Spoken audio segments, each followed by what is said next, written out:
Ok. Gostaram do evento, pessoal? Muito bom. Agora vocês têm que aguentar ainda aqui as minhas 3 horas de keynote de fechamento.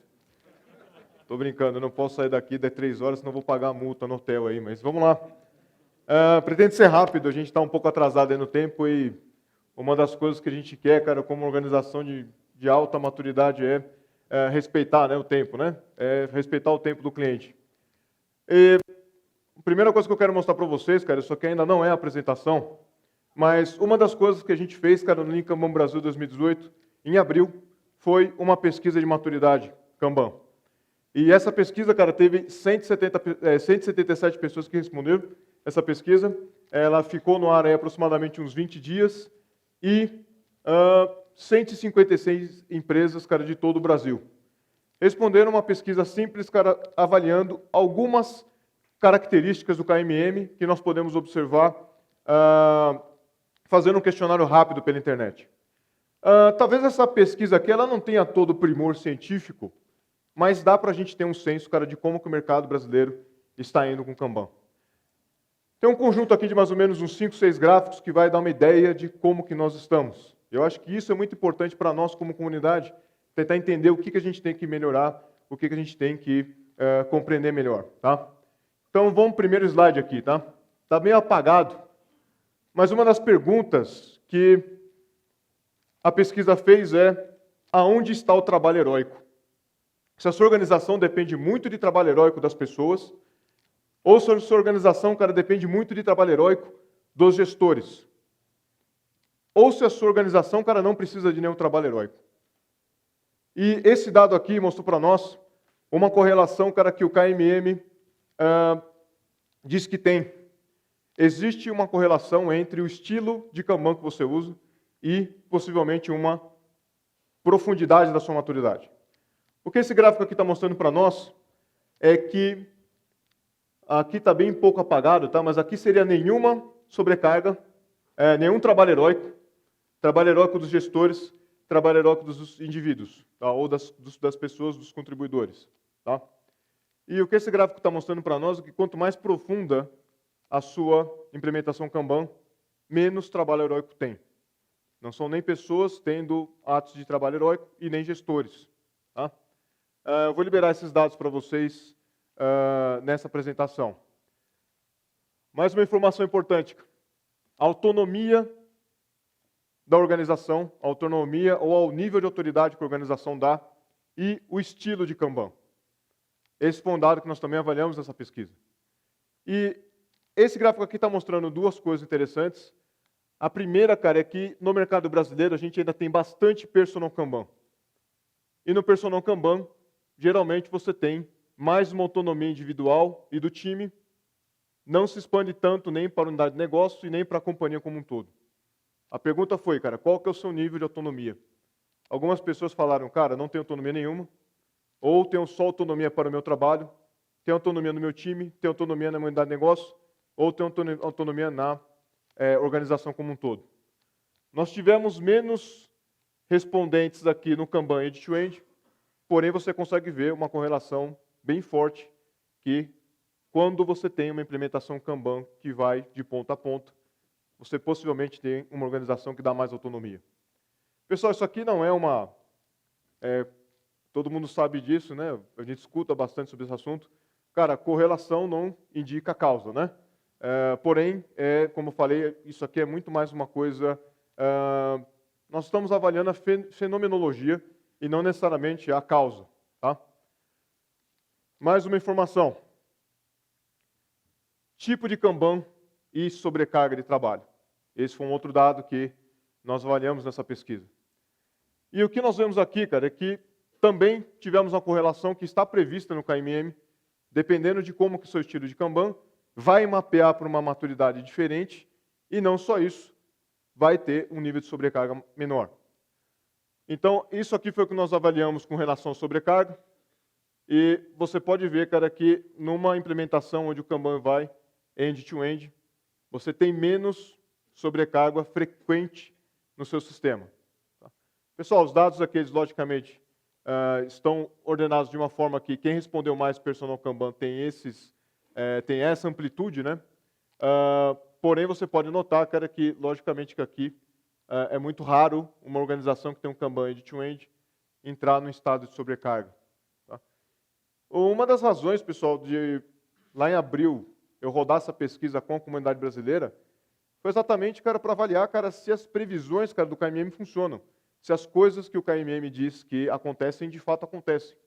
E isso realmente funcionou. Para falar a verdade, a maioria das coisas que nós dizemos que no KMM correlacionam com uma alta maturidade ou com seu estilo de Kanban, existe de fato essa relação. Tá? Mais eu perguntei, cara, para as pessoas na pesquisa como que estavam as questões relacionadas ao risco organizacional.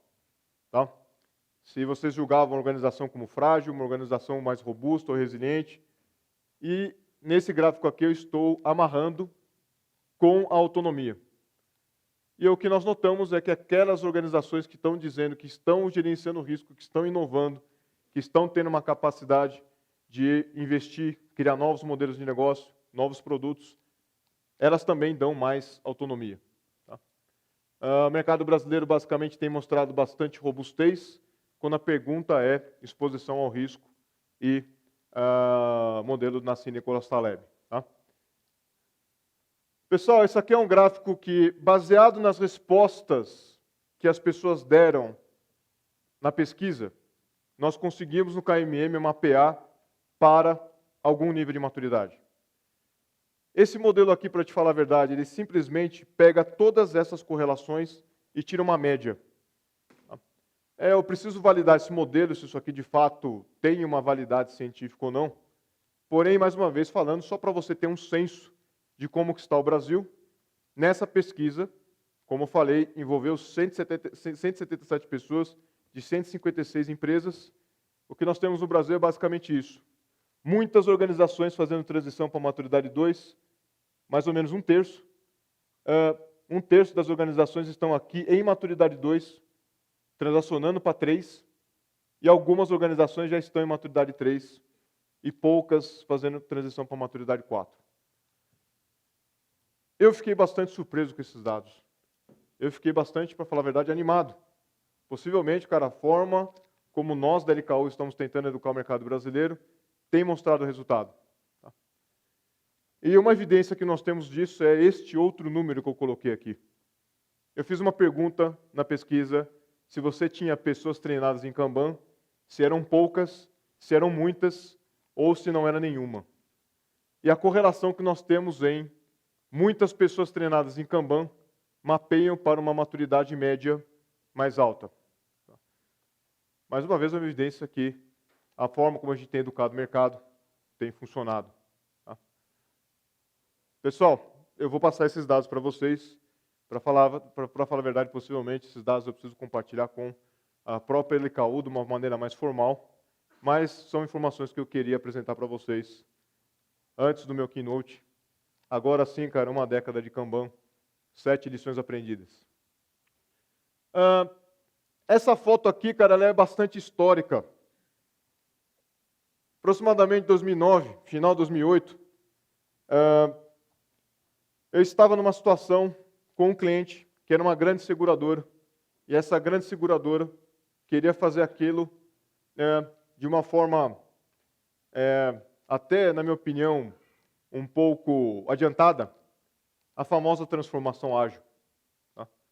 E para fazer esse trabalho, ela escolheu o framework mais conhecido de agilidade. E por alguma razão, cara, isso não funcionou. E nessa época de 2009, cara, eu estava já buscando alternativas. Eu estava sofrendo com os meus clientes, porque muito daquilo que a gente tinha nos livros não estava funcionando. E aí, cara, por uma sorte do destino, eu era amigo de um cara chamado Alisson Vale, que eu acho que a maioria de vocês conhece. E o Alisson Vale, cara, fez um coaching comigo durante um longo período e começou a explicar para mim essa ideia de Kanban. E foi nessa época também que eu comecei a ter um estudo maior da literatura do David Anderson, e foi assim a história minha com Kanban. Tá? Aproximadamente na virada de 2008 para 2009. E desde então, cara, quase 10 anos, não é exatamente uma década, mas quase 10 anos, isso de alguma forma teve um impacto muito grande na minha carreira. Eu comecei a estudar isso profundamente, eu comecei a aplicar isso nos meus clientes. E a coisa tem funcionado. Eu tenho tido um sucesso com Kanban muito superior com aquilo que eu tinha usando as outras abordagens. Tá? E o motivo, pessoal, deste keynote é que eu estava parando para pensar, né? Pessoal, eu treinei mais de 2.000 pessoas em Kanban, aqui no Brasil, e uma pequena parte dessas 2.000 pessoas no exterior. Tá? Eu estava pensando assim, quase uma década trabalhando com Kanban. E eu comecei a pensar, cara, se eu pudesse colocar, cara, esses meus 2.000 alunos numa sala que nem essa, o que eu gostaria de falar para eles? E esse é o motivo dessa minha apresentação. Coisas que possivelmente, cara, eu vou querer corrigir. Coisas que possivelmente nesses 10 anos mudou a minha compreensão. Coisas que talvez eu possa ter, cara, passado uma mensagem errada. Então, esse keynote, cara, vai ser um grande acerto de contas, talvez, com alguns dos meus amigos, alguns dos meus alunos. Tá? Pessoal, primeira lição, cara. Reforce os tipos de item de trabalho.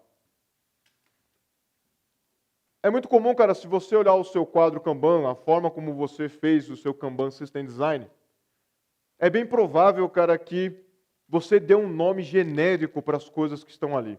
E possivelmente é um nome que talvez a sua equipe saiba, talvez, cara, dentro da sua organização você saiba o que é, mas possivelmente, cara, não foi exatamente o que o cliente te pediu.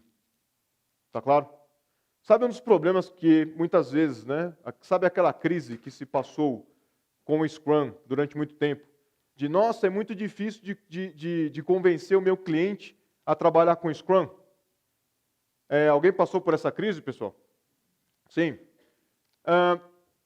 Um dos problemas, pessoal, desta crise é que você está vendendo uma coisa, cara, que não é de entendimento do seu cliente. Você está vendendo sprint, cara. E sprint é uma linguagem que o seu cliente não entende. E o sprint, nesse caso, cara, seria o seu item de trabalho. Só que é um item de trabalho frágil porque o seu cliente não entende ele. Tá claro? Quando você olha o seu quadro, cara, a gente tem uma tendência natural em achar que tudo que flui lá é a mesma coisa. E nós temos que reforçar, cara, os tipos de item de trabalho. Tá? Vou dar um exemplo sobre isso, cara. Essa pergunta é muito comum. Quando eu dou treinamento, o aluno fala assim para mim, Rodrigo, mas todas as demandas têm que entrar no quadro? Vou dar uma resposta para vocês, cara. Não todas as demandas têm que entrar no quadro. Geralmente vai entrar no quadro, cara, você vai usar gestão, etapas do processo, áreas de fila. Você vai colocar isso aí no seu modelo Kanban, cara, geralmente de demandas que param. Geralmente de demandas que precisam ter um handoff ou algo do tipo. Só que o aluno chega para mim e pergunta, Rodrigo, mas, cara, às vezes a gente tem um monte de tarefinha pequenininha, ou a gente tem pequenos pedidos que a gente tem que responder, ou seja, para tirar uma dúvida, ou seja, para dar um feedback de alguma coisa para o cliente. Isso não está no quadro. Pessoal, talvez não esteja no quadro, porém tem que estar no seu radar de gestão. O que nós fazemos lá, cara, no passo 3 do Static é análise da demanda. E é nesse espaço de Static que a gente descobre quais são os itens de trabalho. Vou dar um exemplo para vocês. Não está no quadro, mas está no seu radar de gestão. Tá? Esse aqui é um gráfico que mostra para mim, na linha laranja, eu tenho todas as solicitações que chegam para mim via e-mail para organizar essa conferência. Em número de threads no Gmail. Tá claro? E nesse azul aqui, cara, eu tenho todas as inscrições da conferência. Pessoal, essas duas coisas para mim são itens de trabalho, são tipos de item de trabalho. O e-mail nós temos que responder. Pode ser, por exemplo, nesse e-mail, cara, um pedido, como é que eu faço para patrocinar o Lean Kanban Brasil?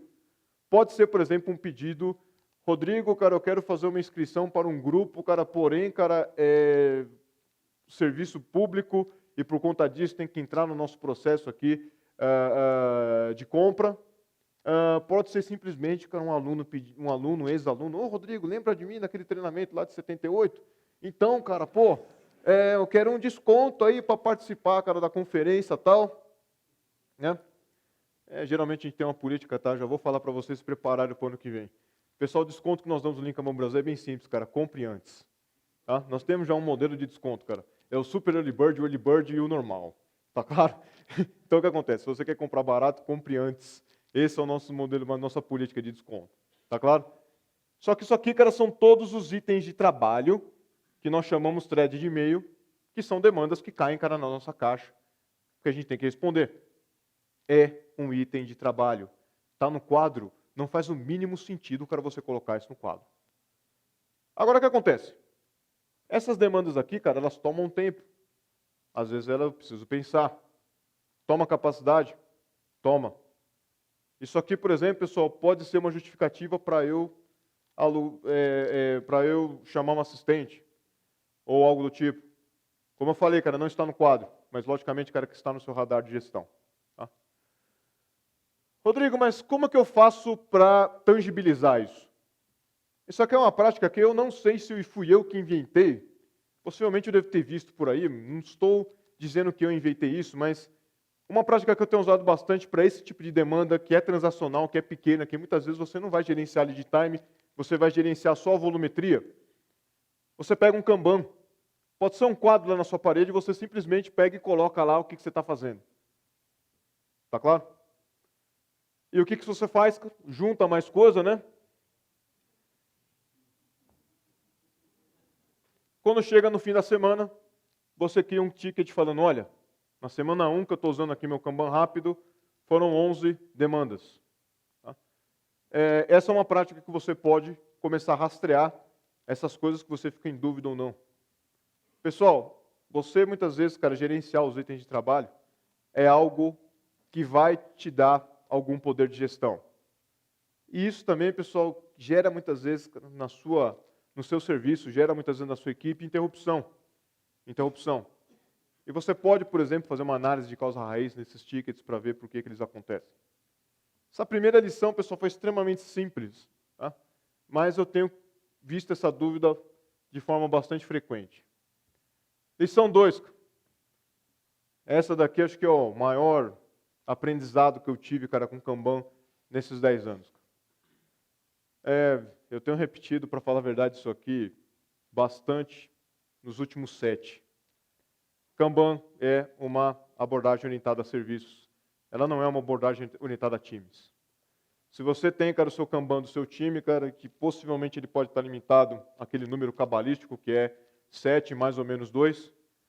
Se você tem o seu Kanban limitado a isso, possivelmente você está numa organização de, no máximo, maturidade 1, talvez transacionando para 2. Porém, pessoal, o Kanban não é um método orientado a times. Kanban é um método orientado ao quê? A serviços. E o que acontece? Eu quero dar uma explicação bem rápida, cara, do que é essa ideia do Kanban de orientado a serviços.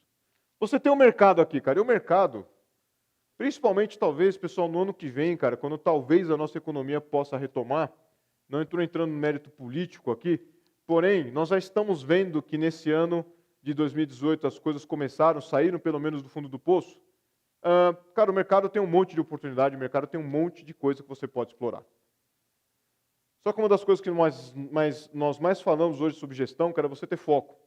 Então você não vai tentar explorar todas as oportunidades do mercado, você vai tentar explorar algumas oportunidades do mercado. Possivelmente, cara, essa oferta 1, essa oferta 2 aqui que eu coloquei de forma genérica. E essa oferta 1, oferta 2, acontece alguma coisa dentro da sua empresa para essa oferta 1, essa oferta 2 ser entregue para o mercado. O que acontece então?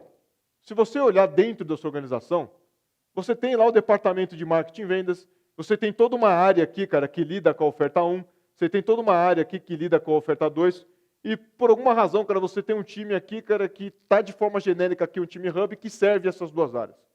Então, basicamente, o modelo que você tem é esse, marketing e vendas demanda dessas duas áreas, essas duas áreas demandam aqui desse time hub, que pode ser, logicamente, o nome disso aqui no Kanban é um serviço compartilhado, qualquer pessoa aí que fez o KMP2 sabe disso. E uma coisa que pode acontecer também, cara, esse time RAM eventualmente precisar aqui de marketing e vendas. Então, você está olhando que você está basicamente vendo um modelo de dependências. Não é simplesmente um grupo fazendo o seu próprio trabalho, mas você tem dependência entre os grupos. A pergunta é, cara, como que você gerencia isso? Essa é uma das respostas que o Kanban tem. O Kanban, ele, numa maturidade mais alta, ele vai se voltar ao mercado, ele não vai se voltar a dentro da sua própria organização.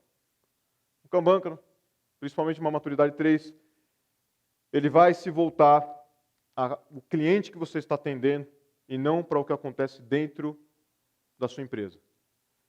A ideia seria você kanbanizar os serviços e você gerenciar as dependências usando as próprias práticas do método Kanban, usando principalmente as cadências e os mecanismos de reflexão que o Kanban tem.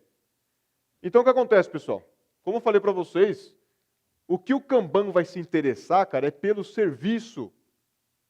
A oferta 1 vem para cá, aí depois ela vem para cá, aí depois ela vai para lá, depois ela vem para cá, depois ela volta ali para o marketing e vendas, e aí sim você entrega para o cliente. Eu estou focado somente nesse quadro aqui? Eu estou focado somente nesse? Não. É a ideia básica da orientação a serviço do Kanban, a segunda agenda. Princípio de entrega de serviço. Essa é uma das coisas que eu me arrependo de não ter reforçado desde 2015 na nossa comunidade. Porque os princípios de entrega de serviço, eles reforçam essa ideia, cara, que Kanban não é para ser, cara, jogado dentro de uma esfera tão pequena que é um time. Kanban vai mostrar mais valor na sua organização se você tiver uma visão mais ampla. Ah, Rodrigo, mas eu estou lá, cara, sofrendo miserável com o meu Kanbanzinho de time ali, e para falar a verdade, está totalmente compartimentalizado, cara, num determinado departamento, numa determinada equipe que, sei lá, cara, abandonou algum método ágil para usar Kanban. Ótimo, pessoal. Você está numa organização possivelmente de maturidade 1. É o seu papel começar a ampliar isso. Fazer spread para que comece a atingir o upstream, comece a atingir o downstream, e você ter uma visão do seu Kanban, cara, orientada a serviço e não orientada a um grupo pequeno individual. Tá? Lição 3. Existem trocentas maneiras de se limitar o IP. Invente uma. Tá? Pessoal, esse modelo de Kanban é um modelo popularizado pelo meu guru Alisson Vale. É um Kanban onde a forma de se limitar o IP é a sua forma mais natural. É o espaço que você tem no quadro. Você consegue colocar 2 cartões aqui, pessoal? Não, né? Você não consegue colocar 3 cartões aqui? Não, você não consegue. Por quê? Porque você não tem simplesmente espaço. Você está simplesmente usando as leis de Newton para limitar o IP. Tá claro? Ótimo. Esse é um jeito que o Alisson popularizou aqui no Brasil, faz parte, inclusive, do nosso material de treinamento. Está presente no treinamento do Kanban Coach Masterclass. O espaço é um Kanban. Essa também é uma famosa má interpretação do método. Não é o cartão que é o Kanban. O Kanban é o espaço, para falar a verdade. O Kanban, se você pegar qualquer literatura da Toyota, você vai ver que o Kanban, na verdade, era o que delimitava a capacidade. Então, o que delimita a capacidade quando a gente usa um quadro físico não é o cartão, é o espaço. Esse é um modelo que, como eu falei, o Alisson trouxe para nós, mas nós podemos também usar esse outro modelo aqui. Você pode usar tokens em vez de usar o espaço. Porque refatorar esse quadro aqui é bastante difícil. Você pode refatorar o seu quadro se você usar tokens. E logicamente que nós temos a maneira mais simples, que é a mais popular, que se você procurar, cara, Kanban no Google Images, é o que mais vai aparecer, como exemplo, é você colocar, de fato, o número. O número vai delimitar, cara, quantas determinadas tickets cabem numa determinada coluna, ou talvez no quadro inteiro. O que acontece, pessoal? Essas são as formas que estão no nosso material de treinamento, porém, nós temos o que os nossos clientes estão fazendo, tá? Os clientes das Percom. Eu não sei quem assistiu aqui a palestra do Rodrigo Rossauro, mas eu lembro muito bem, cara, quando o Rodrigo e o Daniel, lá da RDI McDonald's, eu estava fazendo um coaching com eles, e eu, né, cara, aquele coaching, que muitas vezes, cara, você chega muitas vezes no cliente com viés, eu não vou negar isso, tá? Todo mundo tem o seu estilo de fazer coaching. E eu cheguei e perguntei, pessoal, estamos fazendo uma transição para a maturidade 3 aqui. Nós temos que fazer, cara, uma limitação de WIP end-to-end. Tá claro? O que eles falaram para mim? Falaram, Rodrigo, o que nós fazemos aqui é uma política explícita, cara. Sai 2, entra 2. Tá legal? Sai 2, entra 2. Sai 3, entra 3. Então eles simplesmente amarraram, cara, a política de replenishing deles com a vazão. Pergunta, pessoal, está limitado o WIP? Se você reforçar essa política, cara, e usar ela de forma estritamente rígida, logicamente o teu WIP está limitado. Tá claro? Você está usando a técnica do Alisson, só que para o quadro inteiro. Está limitado pelo espaço. Tá claro? Outro, cara. Eles ligaram, cara, uma planilha do Google Spreadsheets no Gira, usando a API do Gira, e nessa planilha do Google Spreadsheets mostrava se o limite estava estourado ou não. Basicamente o que essa planilha falava é, se está verde, é pull, se está verde, faz replenishment, se está vermelho, segura o replenishment, se está amarelo, não faça replenishment. Tá claro? Está limitado aí, pessoal? Tem limite na coluna? Não diretamente. Não diretamente. Eles estão aqui possivelmente fazendo só um hack para limitar o WIP. Tem um outro cliente meu, cara, que ele não quis se identificar, que o que ele faz é o seguinte, cara. Ele olha o CFD e ele posterga o replenishment o máximo que ele puder. Nós fizemos uma conta bem simples falando o seguinte, olha, nossa vazão semanal é aproximadamente, cara, 5 itens por semana. A vazão semanal era essa. E eles falaram, cara, nosso WIP hoje está próximo de 70. Nós queremos fazer, cara, com que esse limite chegue a próximo 40. Nós queremos ter o nosso WIP adequado em 40, porque isso possivelmente vai tornar o nosso serviço fit for purpose. O que eles fizeram, pessoal? 8 semanas enrolando o cliente para não fazer replenishment. Ah, meu gato morreu. Ah, cara, eu vou atravessar a rua, pegou a perna aqui. Ai, cara, eu não consigo fazer replenishment hoje. Depois de 8 semanas, eles conseguiram chegar no nível mais confortável de replenishment e aí conseguiram fazer de forma homeopática. Limitaram o WIP, pessoal? Limitaram. É a forma mais adequada, mais ética de se fazer? Não. Tá? Não. Tá? Mas, logicamente, que eles estavam lidando, cara, com um cliente de baixa maturidade e eles também eram de baixa maturidade. Tá? A gente vai comentar sobre isso. Agora, inclusive. Tá? Saiba lidar com organizações de baixa maturidade. Tá? Vocês podem imaginar quem que é aquela criança linda ali, né?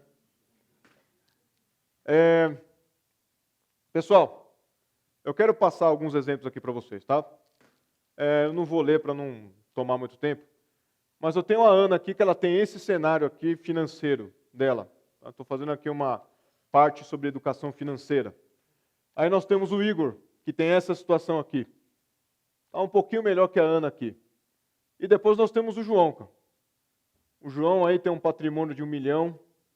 E em seguida, cara, nós temos a Rita. O pessoal pergunta, o conselho, cara, financeiro que você vai dar para a Ana é mais ou menos parecido, cara, com o conselho que você vai dar para a Rita? Não, né? Para te falar a verdade, cara, talvez até você reconheça as suas limitações, cara. Você talvez não seja a pessoa mais adequada a dar conselhos, cara, para a Rita. Talvez você possa ter uma saúde financeira parecida com talvez o João, e talvez você seja capaz, cara, de dar conselhos para o Igor e para a Ana. Uma das formas que eu tenho olhado com a MM, pessoal, é que eu tenho reconhecido que talvez eu leve a sua organização para a maturidade 3. Talvez eu tire a sua organização da maturidade 0 e leve ela para a maturidade 3, porque é isso que eu tenho feito nos últimos 10 anos. Talvez eu não seja o cara que pega a sua organização da maturidade 3 e leve ela para 5. Essa é uma das coisas que o KMM tem mostrado para mim. Tá? Por que a gente precisa do modelo de maturidade? Pessoal, se você pegar, cara, na essência mais simples, cara, do KMM, ela é óbvia. Pessoal, o KMM ele é um aglomerado de um monte de coisa extremamente útil. Só que se você for pegar na essência, é algo simples. Cara, uma organização não sobrevive por muito tempo, cara, se ela tiver cliente insatisfeito, tiver pessoas insatisfeitas porque ela trabalha acima da capacidade dela. Esse é o cenário que nós temos, cara, numa organização maturidade 0, maturidade 1, maturidade 2. Agora, se a sua organização sai disso, cara, e ela tem clientes contentes, ter clientes e pessoas felizes, cara, mas não dá lucro, também, logicamente, que a sua organização não vai perdurar por muito tempo, ela não vai sobreviver por muito tempo. Se você tiver tudo isso, cara, organizações com pessoas felizes, cara, com clientes felizes e dando lucro, se você não gerenciar o risco, isso também vai minar a sua capacidade de sobreviver. E o que acontece, pessoal? Nós temos diversas técnicas que você pode usar. E aqui eu também dou mais uma oportunidade para você pensar. Pessoal, crie as suas próprias técnicas para você lidar com organizações de baixa maturidade. Implementações de Kanban simples, cara. Talvez até num nível personal Kanban, um pequeno grupo trabalhando, tem valor. Tem valor. Só a visualização já vai te entregar valor. O que acontece, cara? Não julga os coladores de post-it. Não julga os coladores de post-it. Eu não gosto muito quando nós, como comunidade, começamos a entrar numa seara do tipo, qual que é o Kanban verdadeiro, qual que é o Kanban falso. Essa é uma discussão que a gente teve, pessoal, na LK1, talvez em 2012, 2011. Estamos dando essa resposta. Primeiro veio o Kanban Litmus Test. Depois começamos a avançar um pouco na questão de maturidade, até sim chegar no KMM. A gente falava de maturidade, pessoal, antes do KMM, principalmente no Kanban Coach Masterclass da LKU. Tá? Nós não dizemos, cara, que é o Kanban errado, ou o Kanban certo, ou o Kanban bom, ou o Kanban... É simplesmente a organização está naquela maturidade. E isso muitas vezes vai retratar na forma como ela kanbanizou o trabalho. Quem conhece quem já fez o KMP2 sabe que tem esse quadro aqui de portfólio que eu uso durante o jogo Kaizen Games Skilled. E esse quadro aqui é um quadro que eu tenho usado ele, logicamente, na vida real. E o que ele faz é uma coisa muito simples, né? Vamos dar um zoom ali. Esse aqui é um quadro de portfólio que ele se aplica, para te falar a verdade, em qualquer escala. Você pode ter tarefas ali num quadro como esse. Você pode ter, cara, talvez features num quadro como esse. Ou você pode ter, cara, como eu tenho usado em alguns trabalhos meus internos, tá? Simplesmente iniciativas. Talvez, pessoal, o posicionamento, cara, de uma determinada demanda ou num determinado ticket, no 20%, no 40% ou no 80%, talvez, cara, isso seja extremamente arbitrário, cara. Talvez seja simplesmente baseado no sentimento das pessoas. Mesmo assim, cara, um quadro desse vai demonstrar uma coisa que a sua organização talvez não tenha, que é o mínimo de transparência, talvez, com relação até à própria opinião das pessoas. Isso aqui é uma forma de você, cara, tornar o trabalho mais previsível. Esse cartão aqui em particular, né, o design que nós temos lá no jogo do KMP2, eu tenho as demandas aqui de várias equipes ou várias áreas, e eu vou ticando aqui, e esses tiques aqui, cara, de demandas prontas, vão dizendo para mim o posicionamento do cartão. No portfólio, no caso aqui é um Kanban de portfólio. E o que acontece, pessoal? É uma forma bem simples de você fazer uma avaliação de andamento das coisas, sem precisar apelar, cara, para matemática extremamente rebuscada ou apelar para práticas chiques. Tá? Pessoal, em maturidade 1, em maturidade 2, enquanto ainda você não tem métricas úteis, enquanto ainda você não tem talvez um limite WIP, um lead time adequado, use práticas simples adequadas ao seu nível de maturidade. Tá? Nível 3 de maturidade é extremamente desejável. Tá? Porém, cara, dê um jeito enquanto você não chega lá. Tá? Ótimo. Lição 5, cara. Precisamos de soft skills. Tá? Eu sabia que vocês iam dar risada disso aí. Ó o Sun tirando foto. O cara tá fazendo assim, cara. Ótimo. Posso? Quer que eu tire Quer que eu faça assim?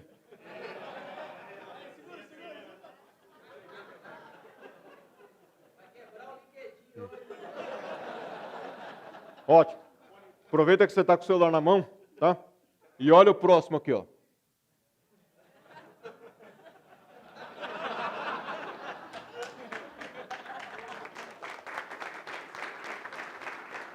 Eu não vou tirar uma vírgula, cara, daquele texto que eu escrevi no LinkedIn, cara. Eu não vou tirar uma vírgula daquele texto. Tá claro? Pessoal, soft skills são importantes. Eu que costumo não falar sobre elas.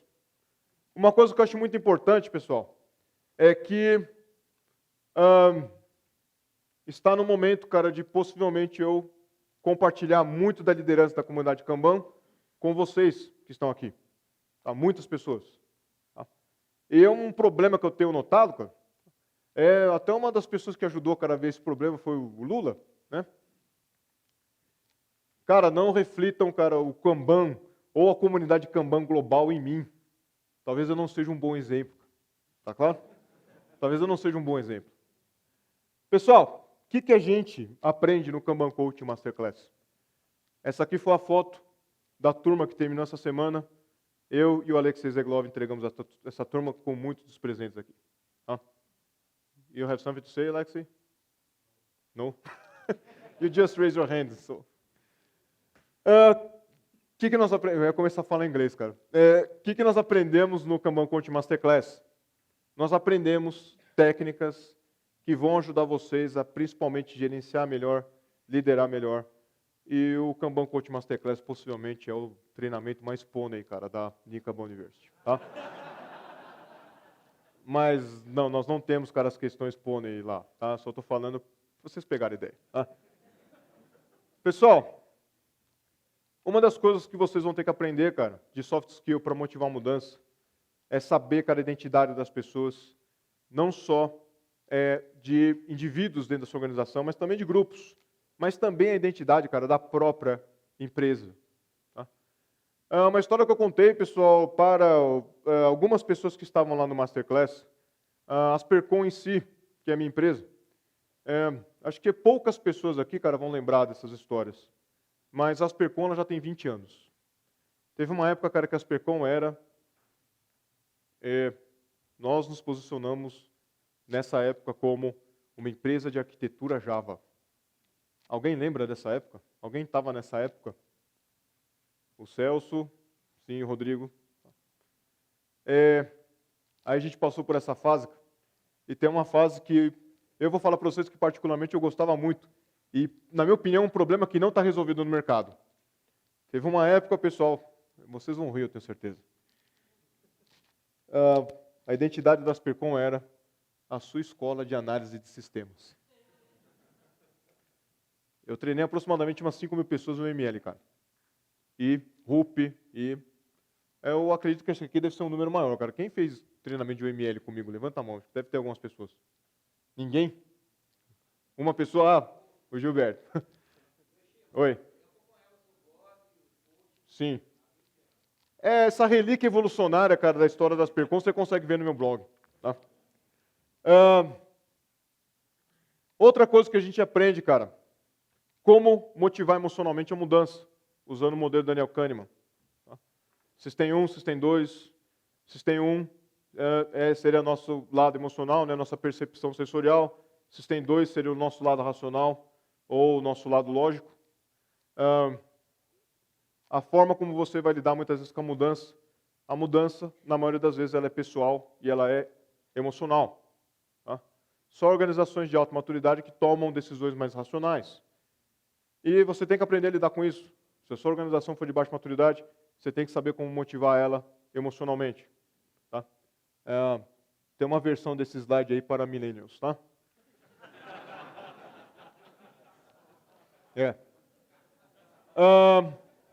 Pessoal, a grande pergunta que eu quero deixar aqui para vocês é a seguinte, cara. Se na sua organização, quem é um pouco aí de fã de Star Trek, né? Para pensar um pouco, cara. Se na sua organização todo mundo fosse vulcano, é vulcano ou vulcaniano? Quem é fã de Star Trek? É vulcano. Se todo mundo, cara, na sua organização fosse vulcano, simplesmente, cara, toda a disciplina de gestão de mudança desaparece no mesmo momento. Tá claro? Porque gestão de mudança, cara, só é necessário quando você está lidando com Homo sapiens. Se na sua organização todo mundo fosse vulcano, você não precisaria, cara, talvez nem se preocupar muito com gestão de mudança. Ou, para falar a verdade, a preocupação seria zero. Porque a característica do vulcaniano é, na teoria, vulcano, na teoria ele não tem System 1, ele só tem System 2, tá? Na teoria do Daniel Kahneman. Outra coisa que a gente aprende, cara, aproveitar os momentos de mudanças rápidas e também os períodos de equilíbrio. Rodrigo Rossado, tenho que pedir desculpa para você. Ele perguntou para mim, Rodrigo, como é que se traduz punctuation points? Que é algo que está no nosso conteúdo do Kanban Coach Masterclass. E nesse momento, cara, eu quero aproveitar que o David está aqui, ele não fala português. Cara, eu não sei o que esse escocês tem na cabeça para ele dar termo que não é possível se traduzir em português, cara. A maioria dos termos, cara, de Kanban, cara, em português não faz sentido. Cara, como é que você vai traduzir, cara, de uma forma que comunique, cara, o que deve comunicar? Fit for purpose. Traduz em português aí. Qual que é a conclusão que chegaram?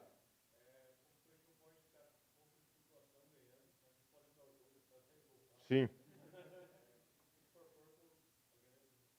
Aí, ó, tá vendo? Já não tá bom, cara. Ajustado ao propósito poderia ser, mas, cara, não comunica a mesma coisa do termo em inglês, né? Classe de serviço talvez também seja a mesma coisa. Mas nessa questão, cara, do punctuation point, se você lidar, se você for estudar, né, a teoria do ponto de equilíbrio, a teoria do equilíbrio pontuado, algumas literaturas em português falam sobre isso. Tá? São momentos de mudança, ou momentos de mudanças rápidas. Tá claro? Cara, eu estou falando um jargão aqui que só quem fez o Kanban Coach Masterclass entende. Desculpem. Tá? Mas, pessoal, se a sua organização já está mudando, dê graças a Deus. Porque se a sua organização está mudando, você pode injetar, cara, as mudanças que você quer nesse processo de mudança. Quando você está num período de equilíbrio, é pior para você mudar. Tá? É isso que a gente ensina no Kanban Coach Masterclass. Não é um coach no nível do time, cara. Não é um coach no nível do indivíduo. É um coach no nível organizacional. Tá? Outra coisa que a gente aprende, cara. Criar estressores e mecanismos de reflexão de acordo com a maturidade. Essa é uma habilidade muito ímpar que um coach Kanban tem que ter. E essas coisas, pessoal, mais uma vez falando para vocês, são todas soft skills. São todas soft skills. Vai depender muito da sua capacidade de interpretar a situação. E nós damos ferramentas sobre isso no Kanban Coach Masterclass. Tá? E não é pony management, cara. A literatura que nós temos em cima disso é extremamente robusta. São coisas que constam nos grandes livros aí que falam sobre gestão de mudança. Tá? Então, esse seria as coisas de soft skills. Identificar tribos, conhecer comportamento tribal, literatura do Ray Immelman, também é algo muito importante. Tá? Pessoal, pessoas são importantes, cara, sem dúvidas. O que eu questiono muitas vezes, e vejo muito do pony management tomando mercado, é que muitas vezes a forma como as pessoas encaram, né, a mudança pessoal, na minha opinião, muitas vezes não é ético. Tá? Na minha opinião, muitas vezes não funciona. Tá? Lição 6. Essa, na verdade, não é só uma lição, mas é um desafio. Algumas das pessoas mais felizes que nós temos na comunidade global de Kanban, cara, não trabalham com TI. Essa é uma das coisas que eu quero falar para vocês. E, galera, não vamos tentar associar Kanban, cara, com o jargão de TI, com os temas de TI. Nós temos que, de alguma forma, cara, crescer essa comunidade para, de fato, atingir não só a TI, cara, mas como outras áreas do trabalho com conhecimento. Eu convidei algumas pessoas para vir para essa conferência. Muitos deles, cara, estão com desafios na área de RH, de empresas ou não, ou de empresas de RH, agência digital, agência tradicional de publicidade, tá? Gestão do conhecimento. E o que acontece? Nós temos que mudar um pouco isso e é um desafio grande que nós temos não só como comunidade, como líderes também. Tá? O que acontece? Esse aqui é um quadro Eu não vou explicar, pessoal, isso aqui de forma demorada, mas esse aqui é o quadro, para falar a verdade, que organiza essa conferência. Tá?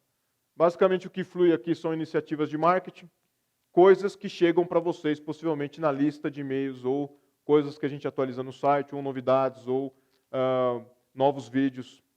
E o que flui aqui são geralmente coisas que vocês enxergam. Então, o Work Item Type aqui, o item de trabalho, seria como que a gente vai atingir o mercado. E uma coisa interessante, nesse quadro aqui no final, baseado nas nossas métricas de marketing, tem aqui, cara, se o objetivo foi atingido ou não.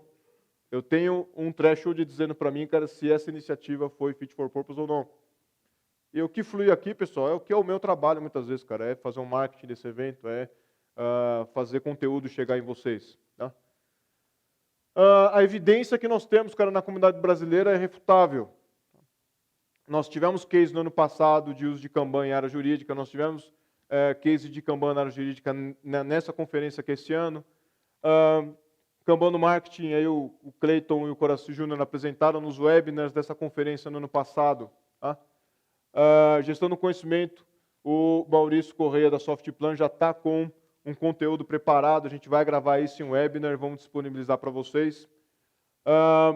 O Alex, esse aqui não é brasileiro, lógico, mas ele mostrou para nós, comentou sobre um caso de uma empresa de biotecnologia, que ele também fez um trabalho muito interessante. Cara, nesse Kanban que fluía, basicamente era um experimento de uma nova fórmula, ou possivelmente algo relacionado com a criação de uma nova molécula, algo do tipo, para a área de saúde. Tá? E eu, particularmente, tenho usado no meu negócio, cara, para treinamento, marketing de eventos, agência de publicidade. Essa é o que eu tenho feito basicamente hoje. Tá? Nós temos que, na verdade, tentar ampliar. Né? E possivelmente ter nessa conferência aqui, talvez só 40% das pessoas de tecnologia e ter talvez 30% de pessoal de marketing e etc. Então, é um desafio que eu deixo para vocês. Corram atrás disso esse ano. No ano que vem, cara, traga para mim cases para a gente ampliar um pouco isso. Tá? O que é interessante do Kanban, pessoal, é que ele é uma língua comum. Vocês vão poder conversar, cara, de forma parecida, tanto com um cara de marketing ou com um cara de, sei lá, de biotecnologia ou de agência de publicidade. Tá? Porque se tem um WIP, é kanbanizável. Se tem um WIP, tem fluxo. Se tem um WIP, cara, tem replenishment. Se tem um WIP, tem Kanban Meeting. Se tem um WIP, tem Delivery Planning. Então, a linguagem do Kanban é meio universal. Eu acredito, cara, que nós podemos ganhar muito com a diversidade de ter pessoas com áreas de negócio diferentes do que TI. Tá? Lição 7, cara. A última lição. Kanban exige líderes com skin in the game. Eu fiquei bastante contente, cara, que sem combinar com o Suman, ele colocou isso na palestra dele, no último slide também. Tá? Eu quero compartilhar, cara, 2 histórias de liderança. Se eu tiver tempo, 3. Não me deram plaquinha de tempo, pessoal. Se vocês deixarem, eu fico até às 9 falando aqui, tá? Quanto tempo aí que tem? Se olhar no relógio aí, Leandro, quanto tempo? Qual horas são aí, cara? 6h30. Estou um pouquinho atrasado.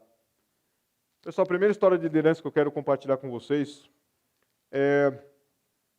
cara, qual que é o maior desafio de liderança que você já enfrentou?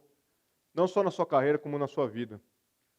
Eu coloquei uma foto ali, cara, de vela, porque possivelmente eu acredito que acho que os maiores desafios de liderança que eu tive na minha vida não foi no mundo dos negócios, cara, foi na vela.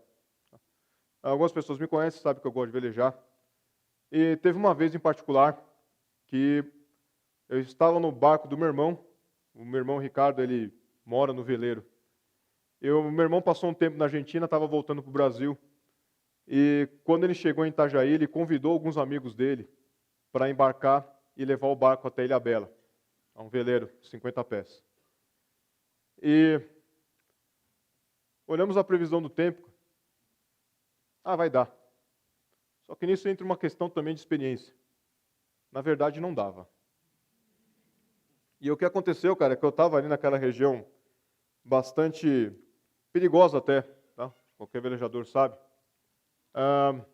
Entre Itajaí e a Ilha do Bom Abrigo, no Paraná. E aconteceu, cara, que de noite cresceu uma tempestade muito grande, a gente estava enfrentando ondas de 3,5 metros. e ventos de mais de 50 nós. E, cara, eu e meu irmão, olhando o tamanho da burrada que a gente tinha feito, cara, falamos, não, cara, agora a gente tem que enfrentar, não tem como voltar atrás. E geralmente quando você está numa situação no mar é assim. E o que aconteceu é que desses amigos, cara, que meu irmão chamou, eram 6 pessoas no barco. E dessas 6, cara, 3 nunca tinha velejado na vida. E a primeira noite do mar que eles passaram, enfrentou uma situação que nem essa. Tá? Pessoal, as ondas vinham, cara, e batiam no barco. E esses 3 caras, eles estavam largados na cabine lá, passando mal, lógico, com medo, com frio. Tá? E eu cheguei pro meu irmão, eu estava ajudando meu irmão na navegação, falei, Ricardo, o negócio é o seguinte, para a gente tentar tornar a viagem um pouco mais confortável, a gente vai ter que se afastar da costa. Pelo ângulo das ondas, pelo ângulo do vento, essa é uma decisão que muitas vezes quem está ajudando na navegação toma. Tá? E a gente teve, cara, que fazer uma manobra para ir em direção ao mar aberto, só para tornar a viagem um pouco mais confortável. Esse é o tipo de decisão, é o tipo de liderança que você está colocando a vida de outras pessoas em risco. E quem sabe a história sabe que se o barco afunda, cara, o capitão vai junto. Esse seria um exemplo, cara, de skin in the game. A outra história que eu quero compartilhar para vocês é bem mais simples, mas a minha filha mais velha, quando ela tinha aproximadamente uns 10 anos, todas as crianças estavam lá na casa dos meus pais, em Vinhedo, e a minha filha, ela é uma das mais velhas das netas dos meus pais, e eles decidiram, cara, ir numa aventura em algum lugar lá em Vinhedo. Eu não lembro direito a história, o que eles foram fazer, aonde. Só que a questão é que a minha filha mais velha tem primas que são menores. E as menores também foram junto. Entre as menores tinha uma de 5 anos, uma de 4 anos, então você entende um pouquinho a crise, né? Os netos menores acompanharam os maiores em algo que não era autorizado eles fazerem com a idade. E o que aconteceu, cara? O que eu lembro da história, cara, era a minha cunhada, cara, extremamente desesperada, cara, cadê minha filha menor, cadê minha filha menor? E o que aconteceu ali foi um episódio que a minha filha mais velha teve um ato de liderança, cara. Teve uma liderança. E depois que toda a situação se resolveu, a lição que eu deixei para minha filha foi essa. Eu cheguei para ela e falei assim, olha, você viu que você simplesmente tomou a frente e as pessoas te seguiram. E as pessoas te seguiram. Eu falei, está vendo que você exerceu uma liderança, mas você colocou outras pessoas em risco? Isso que seria a ideia do skin in the game. Tá? O que acontece, pessoal? Essa aqui, cara, é a imagem que está no livro do David, que eu fiz uma tradução livre aí, tá? Vocês vão perceber a parte, tá?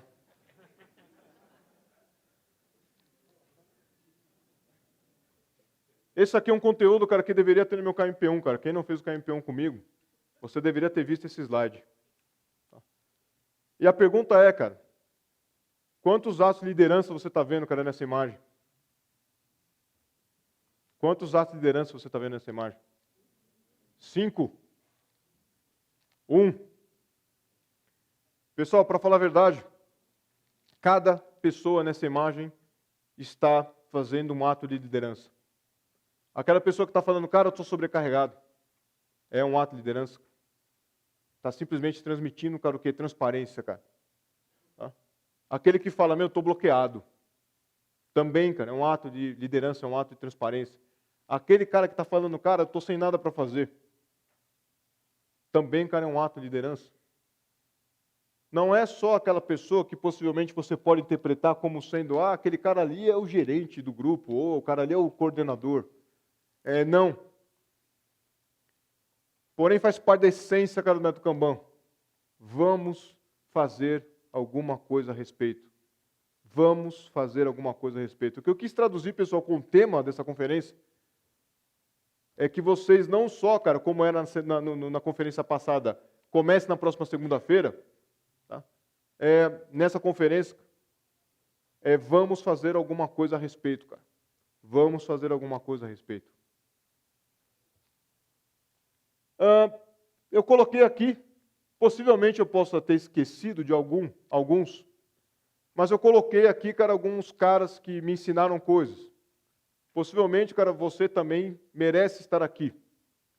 Mas é que possivelmente eu não achei, cara, uma foto boa sua no LinkedIn, tá?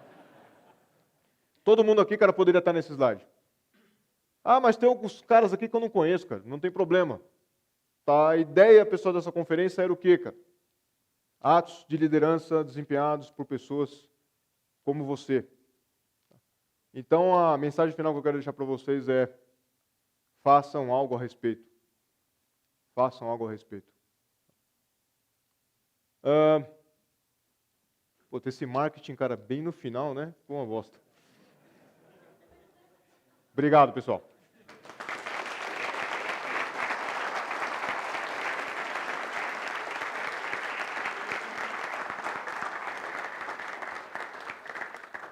Muito bom.